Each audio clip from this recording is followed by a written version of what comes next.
Hendaknya ketika kita menginginkan sesuatu atau menginginkan memiliki cita-cita, kita jangan hanya membayangkan proses tercapainya pada saat mencapainya, tetapi Anda juga harus mempertimbangkan ketika keinginan atau cita-cita itu tidak tercapai.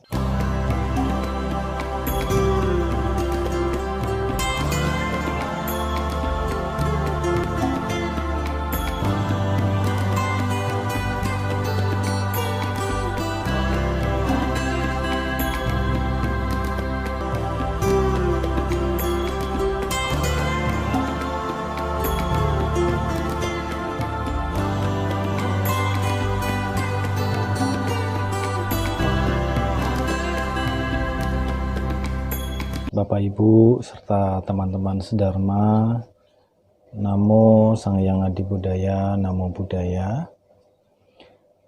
Pada kesempatan ini saya akan sedikit membahas tentang syukur dan terima kasih. Bapak Ibu dan teman-teman sedharma, dalam kehidupan sehari-hari terkadang kita lupa tidak memiliki rasa syukur dan berterima kasih. Lalu bagaimana cara menumbuhkan rasa syukur dan terima kasih? Tentunya dengan sering melatihnya. Bersyukur dan terima kasih tidak semua orang bisa melakukan, tidak semua orang bisa memilikinya. Buddha sendiri menjelaskan di dalam Anguttara Nikaya, yaitu ada 3 jenis manusia yang jarang dan langka dalam dunia ini. Yang pertama yaitu seorang Tathagata atau seorang arahat yang telah mencapai penerangan sempurna. Kemudian yang kedua, seorang yang mengajarkan dharma dan disiplin. Tidak semua orang mampu dan bisa mengajarkan dharma. Seseorang yang mengajarkan dharma tentunya didasari oleh peduli dan cinta kasih. Kemudian disiplin. Tidak semua orang bisa memiliki rasa disiplin. Banyak sekali aturan-aturan, hukum, norma-norma sering kita langgar. Itu menandakan bahwa tidak semua orang atau jarang sekali orang yang sangat disiplin. Kemudian yang ketiga adalah seorang yang bersyukur dan berterima kasih. Bersyukur, tidak semua orang bisa bersyukur setiap saat, setiap waktu, setiap momen, setiap kondisi. Itu tidak semua orang. Dan berterima kasih, tidak semua orang bisa melakukan ini, kecuali orang yang sudah terlatih dan terbiasa. Kapan kita harus bersyukur? Pada saat susah atau pada saat senang? Atau ketika pada saat bahagia saja baru bersyukur? Atau sebaliknya, ketika pada saat kita susah kita bersyukur? Terkadang juga ketika saat senang itu juga lupa bersyukur. Saat senang saja susah untuk bersyukur, apalagi pada saat susah. Tidak memilikinya rasa syukur itu biasanya ketika cita-cita atau keinginan itu tidak tercapai, maka muncul penderitaan sehingga membuat kita sulit untuk memiliki rasa bersyukur. Kita sudah mengetahui bahwa munculnya penderitaan itu karena adanya keinginan yang berlebihan atau keserakahan. Sering menyebutnya dengan loba. Kemudian iri, dengki, iri dengan orang lain sukses kita iri, orang lain beli sesuatu kita iri, orang lain beli mobil kita iri, orang lain beli pesawat kita iri, orang lain beli rumah, beli handphone, beli apapun kita selalu memiliki rasa iri, sehingga munculnya penderitaan di dalam diri kita. Terlalu ingin mengejar seperti orang lain tanpa melihat kemampuan dan kondisi diri kita sendiri, apakah kita mampu mencapainya atau tidak. Yang lebih parah lagi, iri ini susah melihat orang lain senang dan senang melihat orang lain susah. Ini lebih cilaka lagi. Orang tipe seperti ini tentunya penuh dengan kebencian dan dengki. Kemudian pentingnya pengendalian diri di dalam membuat keputusan atau merencanakan sesuatu dalam mencapai keinginan, sehingga ketika Anda gagal dan cita-cita atau keinginan Anda tidak terwujud, Anda tidak begitu merasakan kecewa dan menderita. Kenapa? Karena hendaknya ketika kita menginginkan sesuatu atau menginginkan memiliki cita-cita, kita jangan hanya membayangkan proses tercapainya pada saat mencapainya, tetapi Anda juga harus mempertimbangkan ketika keinginan atau cita-cita itu tidak tercapai, apa yang harus Anda lakukan? Anda harus siap dengan kondisi jika Anda gagal. Jangan hanya siap untuk menerima kesenangan saja. Anda harus menerima konsekuensinya dari keputusan yang Anda ambil, sehingga ketika Anda gagal, Anda tidak begitu menderita. Nah, yang perlu kita sadari bahwa kondisi itu tidak kekal. Suka duka itu silih berganti. Nah, yang perlu kita ingat pada saat kita gagal, situ ada kesempatan. Kita masih ada kesempatan untuk mengulang. Lagi kita berusaha, tidak putus asa, masih ada kesempatan untuk mengulang dan memulainya lagi. Bapak, Ibu, dan teman-teman Dharma, rasa syukur dan terima kasih ini sudah Buddha jelaskan dalam sutta tentang berkah, yaitu Manggala Sutta. Garabocani vatocha santutica kantanuta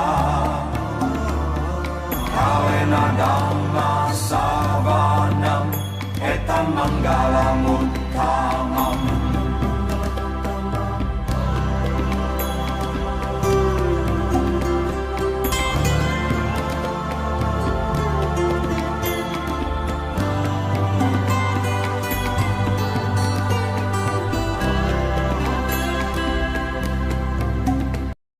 Memiliki rasa hormat, rendah hati, merasa puas dengan yang dimiliki, mengingat budi baik orang, mendengarkan dharma pada waktu yang sesuai adalah berkah utama. Poin syukur dan terima kasih yaitu ada di merasa puas dengan yang dimiliki, mengingat budi baik orang. Jadi ketika kita puas apa yang sudah kita miliki, tidak iri dengan orang lain, itu adalah wujud rasa syukur. Kita boleh memiliki keinginan atau cita-cita, tetapi hendaknya harus melihat kapasitas atau kemampuan kita. Apakah kita mampu mencapainya? Dan jika kita ingin melakukannya, seperti tadi hendaknya merencanakan, ya, sudah menyusun, merencanakan apa yang harus dilakukan untuk mencapai tujuan itu. Dan konsekuensinya jika Anda gagal, Anda juga harus menerima kondisinya itu. Kemudian di sini disinggung mendengarkan dharma pada saat yang sesuai adalah berkah utama. Tidak semua orang bisa mengenal dharma, berjodoh dengan dharma,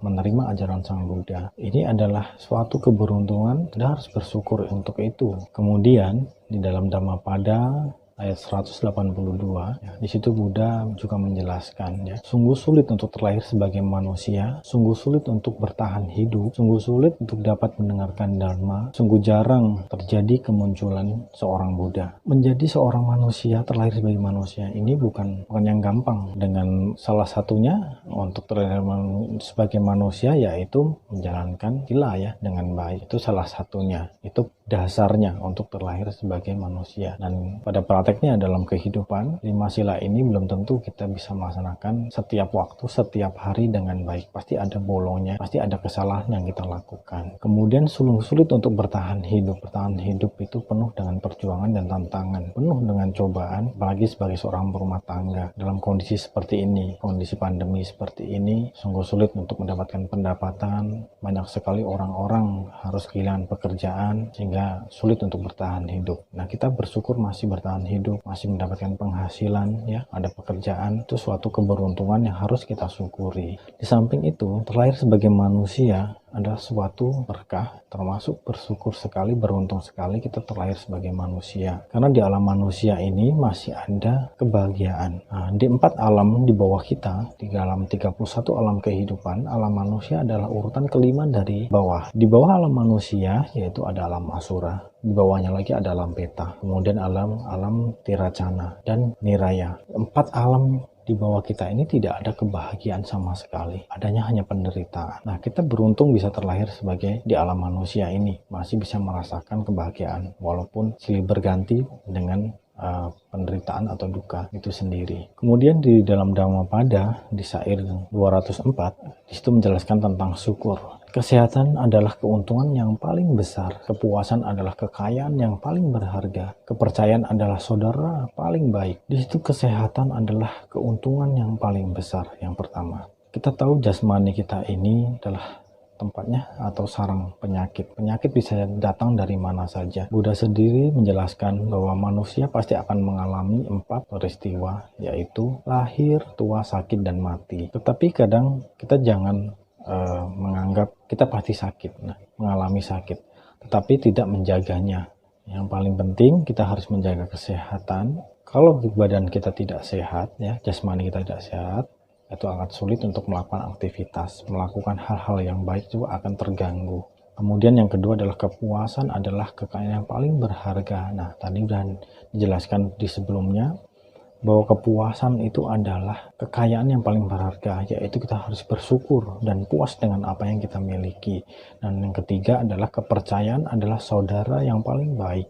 Bapak, Ibu, dan teman-teman sedharma, tidak mudah kita untuk dipercaya orang lain ya. Nah, tentunya untuk dapat dipercaya orang lain itu kita harus membangunnya dan menumbuhkan kepercayaan itu dengan tindakan, ucapan ya, dengan sikap dan tindakan yang baik, sehingga keluarga, teman, sahabat, dan kerabat itu memiliki percaya kepada kita. Dan ketika kita terpuruk atau dalam kesusahan, mereka bisa menolong kita dengan pertimbangan bahwa kita dapat dipercaya dengan kualitas-kualitas perbuatan yang kita lakukan kepada mereka. Untuk menjadi mudah bersyukur dimulai dari hal yang sederhana. Tadi sudah dijelaskan bahwa munculnya sedih, kecewa karena keinginan tidak dicapai, apapun yang membuat Anda tidak bersyukur, dan inilah poin-poin yang harus Anda ingat supaya menumbuhkan menjadi bersyukur dan berterima kasih, yaitu yang pertama adalah Anda terlahir sebagai manusia. Itu satu keberuntungan yang harus Anda syukuri. Yang kedua, Anda mengenal Dhamma, itu adalah berkah yang sangat luar biasa harus Anda syukuri ya, yang menuntun Anda menuju kebahagiaan sejati. Yang ketiga adalah tadi kesehatan, sudah dijelaskan, kepuasan dan kepercayaan. Setelah itu berterima kasihlah kepada orang-orang yang telah melakukan kebaikan kepada kita, walaupun itu nilainya kecil, bentuknya kecil, tindakannya kecil, itu kita harus sepatutnya memberikan terima kasih. Dan yang lebih baik lagi, kita mengingat jasa mereka, kebaikan mereka, sehingga menjadikan diri kita untuk rendah hati, dan ketika kita mampu menolong orang lain, kita bisa membalasnya. Atau ketika orang yang sudah menolong kita, dengan kita mengingat, kita akan membalas budi baik mereka. Semoga kita selalu memiliki rasa syukur dan mempraktekkan rasa terima kasih ini dalam kehidupan sehari-hari. Dan semoga Anda sekalian dalam keadaan sehat dan bahagia, semangat menjalani kehidupan. Semoga semua makhluk hidup berbahagia. Sadu, sadu, sadu. Jarang tiko di teladan, jawalah